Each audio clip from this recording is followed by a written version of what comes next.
Gilmore.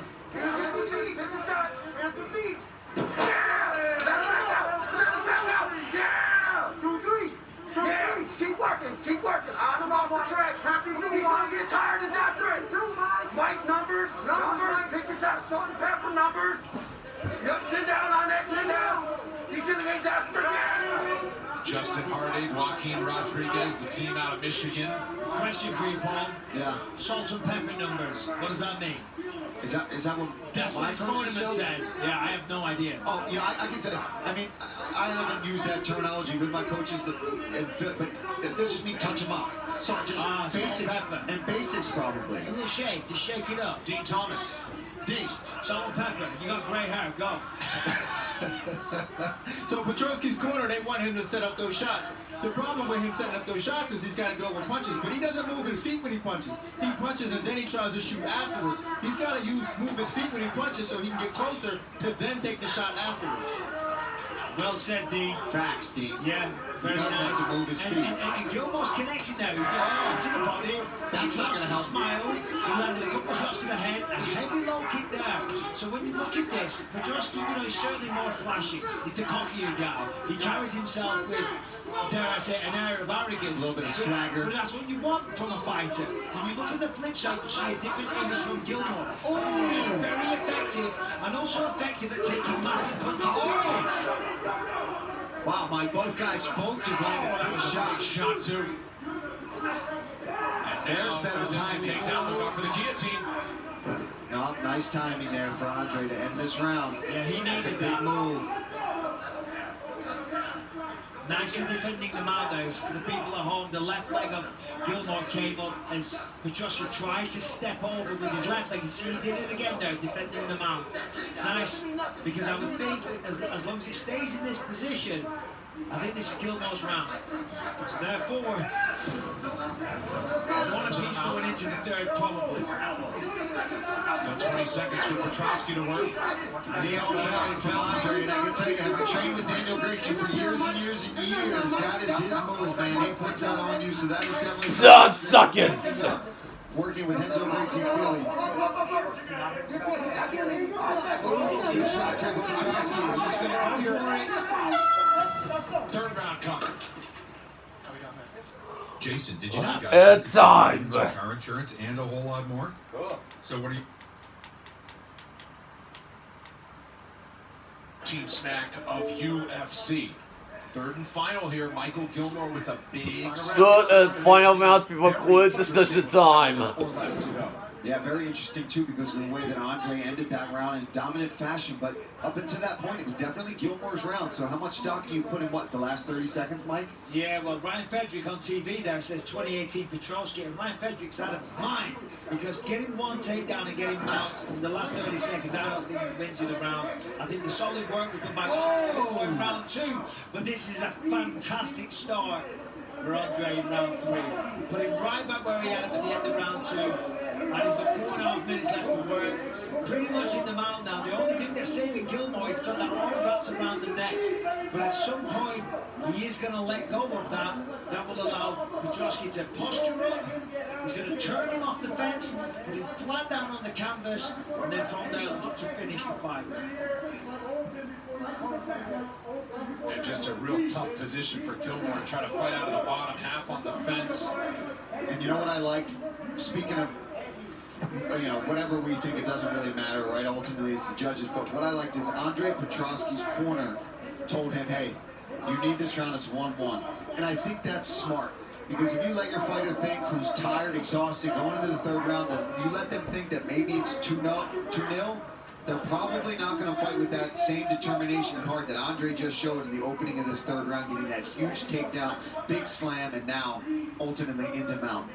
Yeah, I mean, listen, if you're Petrosky, and to a lesser extent Gilmore, you've been through the process of the Ultimate Fighter. You've been away from your family. You've had no contact with the outside world, no cell phones. You've absorbed yourself fully into mixed martial arts for 2 months of your life. You don't want to do that for nothing. You want to come away with at least a career in the UFC, even if you don't win the Ultimate Fighter. And that's what's at stake here for both of these people. It's a close fight. Okay, Petrosky's ahead, but as you said, Paul, they can't rest on his laurels and think he's so far ahead of the scorecards that they can slack it off in this third round. You see now, Gilmore's got this underhook on the left leg. Gilmore needs to explode with those feet. Explode, he gets him off. There it is. Andre stays right on top. Beautiful grappling there. Gonna slide the knee across, knee on belly. He's got it there if he wants it. If he wants to pull that foot through, he's got full mount. He may not want to put all his weight on top of Gilmore, as we saw that he was able to escape it before, but he's got him pressed up against the fence now. It's a bad spot for Michael Gilmore. Yeah, so for Gilmore, what you're going to do is, she's controlling the head, you're going to let go, you're going to get on your side, you're going to try and escape mount. Now the problem is, when you do that, you're probably going to get cracked in the face. But the reality is, you're going to get cracked in the face anyway. So you might as well take one while you try and escape the position, or you can just sit down and just get teed off on. Looks like here he's got his wrapped up. Yeah, now he's got control of that wrist. Now the left hand's going to go to this could be the end here. And plenty of time with dominant position. He's trying to tap, I think. Petrosky just had a few blows away. That's it. It's over. TKO welcomes himself to the UFC with a great performance. Now time for Impact Performer, brought to you by the U.S. Army.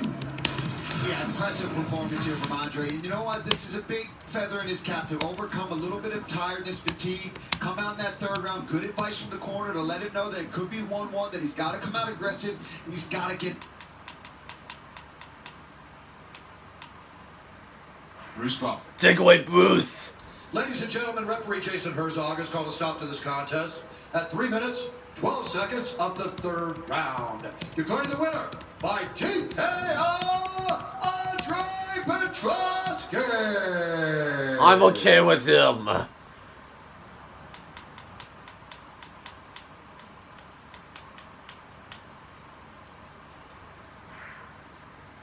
UFC.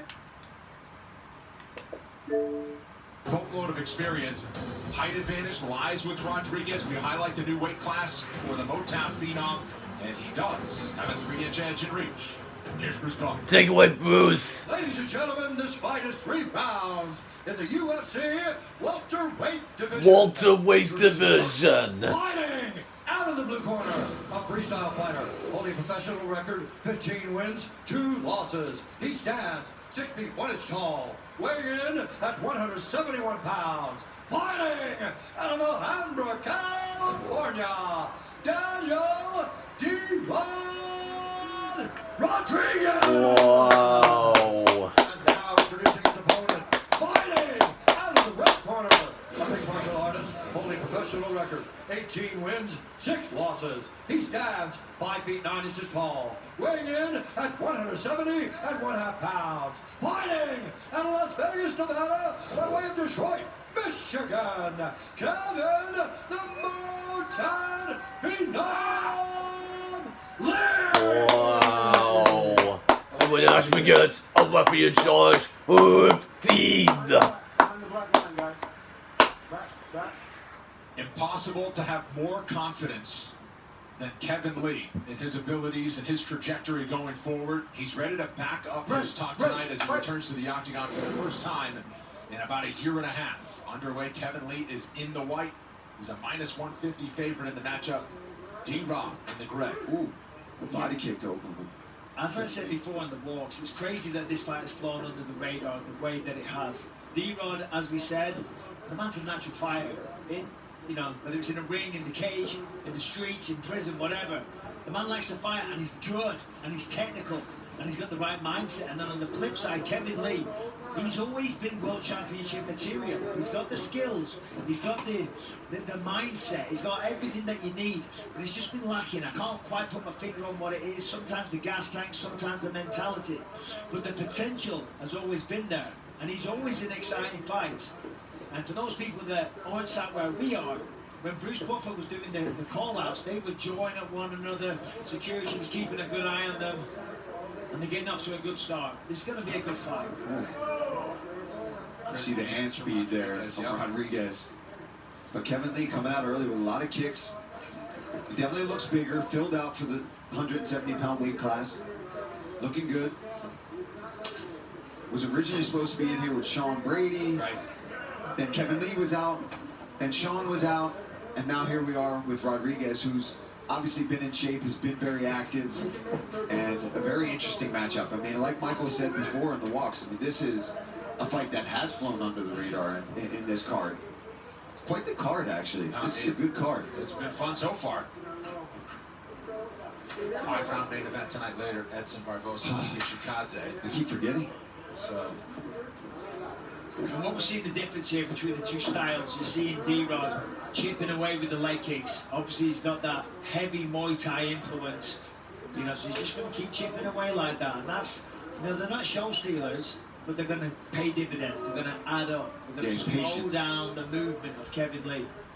Lots of patience. Oh, Kevin Lee goes for a big overhand right now. The real question is going to be not if, but when. Oh, I mean, unless he lands that, I was going to say, when is he going to shoot? Yep. And here we are. We see it. Let's see how Daniel Rodriguez holds up here. This is truly going to be the test of this fight right here. Yeah, the wrestling from Kevin is a big, you know, it's a big advantage for Kevin. So far, so good from Rodriguez. One attempt down. Good inside leg kick there, and like you, not overextending himself on it. Just chops that inside leg. Division II National Tournament qualifier at Grand Valley State for Kevin Lee. He was 37-0 as a senior, but he actually dropped out of school right after wrestling season. Says, I'm just going to go be an MMA fighter. Moved out to